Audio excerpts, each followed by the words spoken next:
आप सभी को नमस्कार। आज मैं आप सभी के समक्ष रामायण का एक किस्सा लेकर आई हूँ कि कुंभकर्ण के 6 महीने सोने के बाद उसकी पत्नी का क्या होता था। तो श्रवण करते हैं।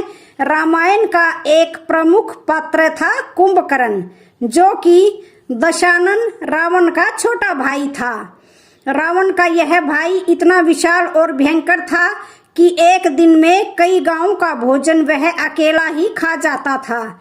इसके बाद भी उस भयानक राक्षस के पेट में चूहे नहीं बल्कि हाथी दौड़ते थे। भूख शांत न होने पर कुंभकर्ण अपनी प्रजा को भी खा जाया करता था।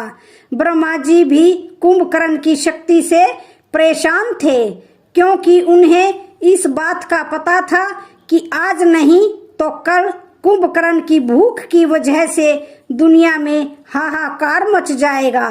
फिर एक बार जब रावण, कुंभकर्ण और विभीषण तीनों भाइयों ने ब्रह्मा जी की घोर तपस्या की, उनकी तपस्या से प्रसन्न होकर ब्रह्मा जी प्रकट हुए और उन्होंने रावण और विभीषण को वरदान दे दिया।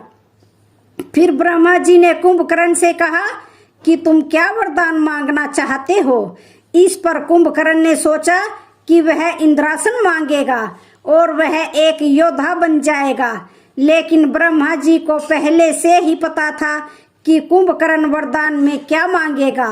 इसलिए ब्रह्मा जी ने सरस्वती माता से प्रार्थना की कि वह कुंभकर्ण की जीभ पर विराजमान हो जाए और उसकी मति पलट दें।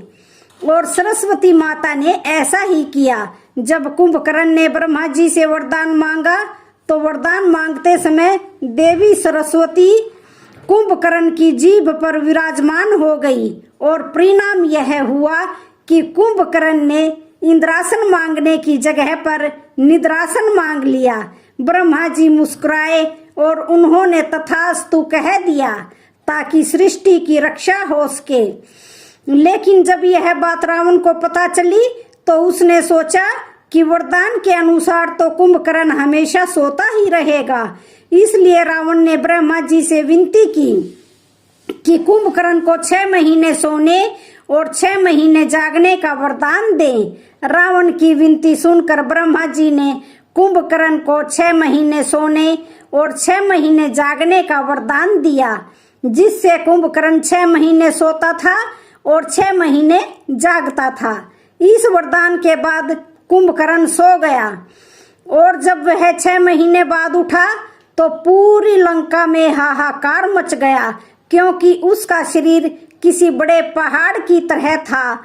उसे उठते ही भूख लगी। सबसे पहले उसने लंका में खाना ढूंढना शुरू किया।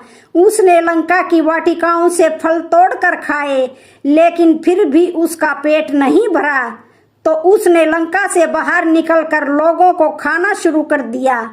कुंभकर्ण का शरीर इतना विशाल था कि वह आम आदमियों को अपनी एक उंगली से उठा सकता था और उठाकर अपने मुंह में डाल सकता था। जब रावण ने मंदोदरी से विवाह किया तो उसके बाद उसने दैत्यपति बलि से अपने भाई कुंभकर्ण के लिए उनके यहाँ रहने वाली एक कन्या व्रजबाला का हाथ मांगा।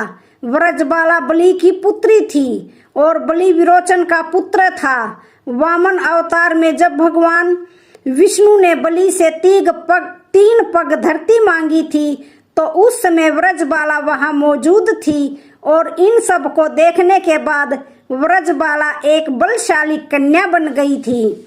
उसे हथियार बनाने की अच्छी समझ थी। रावण के कहने पर कुंभकर्ण और व्रजबाला का विवाह हो गया और व्रजबाला कुंभकर्ण के साथ लंका गई और लंका में बड़े बड़े हथियार बनाने लगी थी। कुछ समय के बाद व्रजबाला और कुंभकर्ण के 2 पुत्रों ने जन्म लिया, जिनमें से एक का नाम कुंभ और दूसरे का नाम निकुंभ था। इसके अलावा कुंभकर्ण ने 2 विवाह और किए थे और यह दोनों विवाह उसने अपनी मर्जी से किए थे। कुंभकर्ण की दूसरी पत्नी का नाम करकटी था। करकटी एक राक्षस कन्या थी जो सहयाद्री की राजकुमारी थी, जिस पर कुंभकर्ण का दिल आ गया था और बाद में कुंभकर्ण ने करकटी से विवाह कर लिया था। करकटी से कुंभकर्ण के पुत्र भीमासुर का जन्म हुआ था, जो कि एक क्रूर राक्षस था। करकटी कुंभकर्ण के साथ लंका में नहीं रहती थी, वह पर्वत पर रहती थी और अंत तक वहीं रही। कुंभकर्ण का तीसरा विवाह कुतुबपुर के महोदर नामक राजा की कन्या तड़ितमाला से हुआ था, जो बाद में लंका में ही रहने लगी थी। कुंभकर्ण की पहली पत्नी व्रजबाला को रावण ने लंका की शस्त्र बनाने वाली सेना का सेना प्रमुख नियुक्त कर दिया था, क्योंकि उसे शस्त्रों के बारे में काफी गहरा ज्ञान था। इसलिए वह अपनी सेना के साथ शस्त्र बनाने लगी थी और कुंभकर्ण की तीसरी पत्नी तड़ितमाला उसके लिए 6 महीनों तक खाना बनाती थी, ताकि जब कुंभकर्ण उठे तो उस खाने को खाकर उसकी भूख समाप्त हो सके। रावण और कुंभकर्ण हमेशा से राक्षस नहीं थे, बल्कि एक श्राप के मुताबिक वो राक्षस बने। धर्म ग्रंथों के अनुसार भगवान श्री विष्णु के दरबार में जय और विजय नाम के 2 द्वारपाल थे। एक बार सनक, सनंदन, सनातन और सनत कुमार नाम के 4 मुनि भगवान श्री विष्णु के दर्शन करने के लिए पहुंचे। उस दौरान जय और विजय नाम के श्री विष्णु के 2 पहरेदारों ने उनकी हंसी उड़ाते हुए उन्हें रोकने की कोशिश की। इससे वे चारों बड़े क्रोधित हो गए और उन्होंने श्राप देते हुए कहा कि तुम्हारे कर्म तो असुरों जैसे हैं, इसलिए तुम इसी क्षण असुर बन जाओ, यहाँ तुम्हारा कोई काम नहीं है। इस पर जय और विजय को अपनी गलती का एहसास हुआ और उन्होंने उन मुनियों से क्षमा मांगी। इस पर उन मुनियों ने कहा कि हम श्राप तो वापस नहीं ले सकते, लेकिन इतना कर सकते हैं कि तुम्हें हमेशा के लिए नहीं बल्कि 3 जन्मों के लिए राक्षस योनि में रहना होगा, और तीनों ही जन्मों में तुम्हें मुक्ति देने के लिए स्वयं भगवान श्री विष्णु आएंगे और उसके बाद तुम पुनः इस पद पर प्रतिष्ठित हो जाओगे। फिर अगले जन्म में जब कुंभकर्ण को अपनी शक्तियों का पता चला तो उसे अपने ऊपर घमंड हो गया था और भगवान विष्णु को युद्ध के लिए ललकारते हुए कुंभकर्ण बैकुंठ लोक में पहुंच गया। वहां भगवान विष्णु के साथ इस असुर ने अपने पुराने रूप मधु के रूप में कैटभ के साथ मिलकर 5000 साल तक युद्ध किया था, जिसका जिक्र देवी भागवत पुराण में मिलता है। पुराणों के अनुसार पूर्व जन्म में कुंभकर्ण मधु नामक असुर था और उसका भाई कैटभ था। भगवान विष्णु से युद्ध करते समय जब 5000 साल बीत गए, तब देवी योग माया ने उनकी बुद्धि का हरण कर लिया, जिससे मधु और कैटभ को लगा कि विष्णु जी हमसे डर गए। इसलिए उन्होंने घमंड में आकर कहा कि विष्णु, तुम हमसे कोई वरदान मांग सकते हो, मांगो, तुम्हें क्या चाहिए। तभी भगवान विष्णु ने कहा कि तुम अपनी मृत्यु का उपाय बताओ। अपने ही वचन में फंसे हुए मधु और कैटभ अब कुछ नहीं कर सकते थे। तभी उन्होंने बताया कि उनकी मृत्यु केवल भगवान की जंघा पर हो सकती है। यह सुनते ही भगवान विष्णु ने अपने शरीर का विस्तार शुरू कर दिया और अपनी जंघा में फंसाकर उन दोनों असुरों का अपने सुदर्शन चक्र से सिर काट डाला। लेकिन राक्षस योनि में जन्म लेने की वजह से मधु और कैटभ का जन्म फिर से हो गया। तब उन्होंने भगवान विष्णु से प्रार्थना की कि प्रभु, अब हम इस राक्षस योनि से मुक्त होना चाहते हैं। इस पर भगवान विष्णु ने मुस्कुराते हुए कहा कि अभी इसमें और समय बाकी है। तब मधु कैटभ ने पूछा कि भगवान, आप हमें किस रूप में मिलेंगे, हमें कुछ तो बताइए। तब भगवान विष्णु ने कहा कि त्रेता युग में मैं एक असहाय राजा होऊंगा, जो कि अपनी पत्नी को ढूंढते हुए तुम्हारे राज्य के समीप आऊंगा। तुम अपने राज्य और बड़े भाई की आज्ञा का पालन करते हुए मुझसे युद्ध करोगे और मेरे हाथों ही तुम मारे जाओगे। इतना कहकर भगवान विष्णु अंतर्ध्यान हो गए।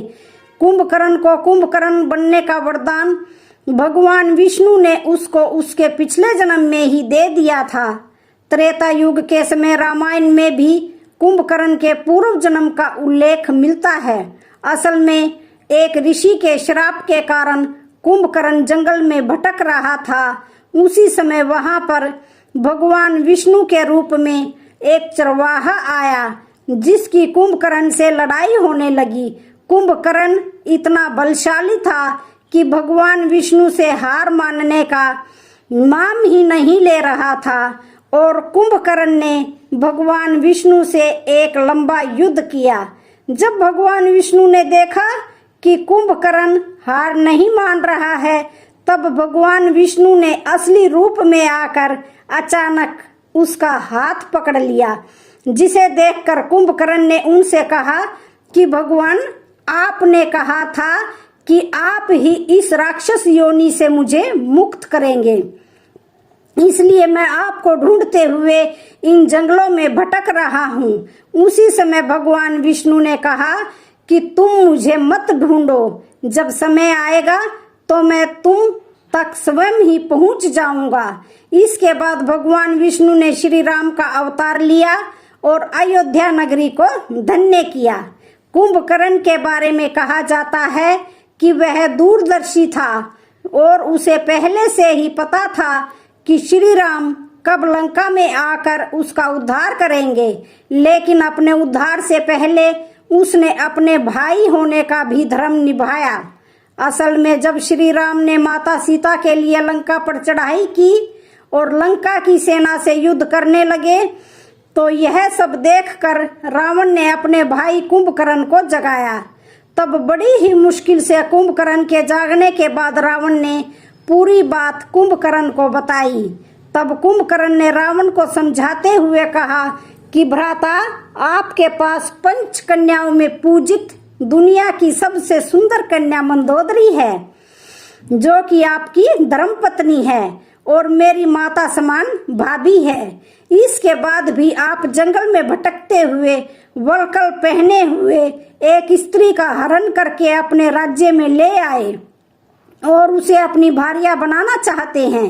अभी भी समय है, आप प्रभु श्री राम से माफी मांग लीजिए और उनकी शरण में चले जाइए। उनका दिल बहुत बड़ा है और वो ही तीनों लोकों के स्वामी हैं। वह आपको जरूर माफ कर देंगे। इस पर रावण कुंभकर्ण पर भड़क उठा और गुस्सा करने लगा। बदले में कुंभकर्ण ने रावण से कहा कि मैं तो आपको समझा रहा था, लेकिन कोई बात नहीं। एक छोटे भाई का धर्म है कि वह बड़े भाई की आज्ञा का पालन करे। आप जैसा कहेंगे मैं वैसा ही करूँगा, चाहे इसके लिए मुझे अपनी जान ही क्यों ना देनी पड़े। यह कहकर कुंभकर्ण अगले दिन रणभूमि में कूद पड़ा। रणभूमि में पहुंचते ही कुंभकर्ण ने वानर सेना में हाहाकार मचा दिया। उसने भगवान श्री राम की सेना को तीतर बीतर कर दिया और न जाने कितने ही वानरों को मार दिया। जब यह सब श्री राम ने देखा तो उन्होंने कुंभकर्ण की तरफ अपना धनुष बाण किया और अपने बाण से उसका उद्धार किया। कुंभकर्ण के मरने के बाद रावण दुखी हो गया था, क्योंकि उसने अपना भाई खोया था। लेकिन रावण से ज्यादा दुखी कुंभकर्ण की पत्नियां तड़ितमाला और व्रजबाला थी। लेकिन उसकी यह दोनों पत्नियां युद्ध में मारी गई थी, क्योंकि व्रजबाला और तड़ितमाला दोनों ने ही श्री राम से प्रार्थना की थी कि उन्हें भी इस राक्षस योनि से मुक्ति मिल जाए, और श्री राम जी ने बाद में ऐसा ही किया। कुछ पुराणों की माने तो जब श्री राम ने कुंभकर्ण का वध किया तो उसके बाद कुंभकर्ण को राक्षस योनि से मुक्ति मिल गई थी और वह वापस भगवान विष्णु का द्वारपाल विजय बन गया। और ग्रंथ भी इसी तरफ इशारा करते हैं कि 3 बार राक्षस योनि भुगतने के बाद आज कुंभकर्ण वापस अपने असली अवतार विजय के रूप में भगवान विष्णु के द्वारपाल के रूप में पुनः उस पद पर प्रतिष्ठित हो गया। साथ ही उसका भाई रावण भी अपने वास्तविक जय के रूप में आकर वैकुंठ लोक का द्वारपाल बन गया। तो आज की वीडियो का यहीं पर समापन होता है। वीडियो अच्छी लगे तो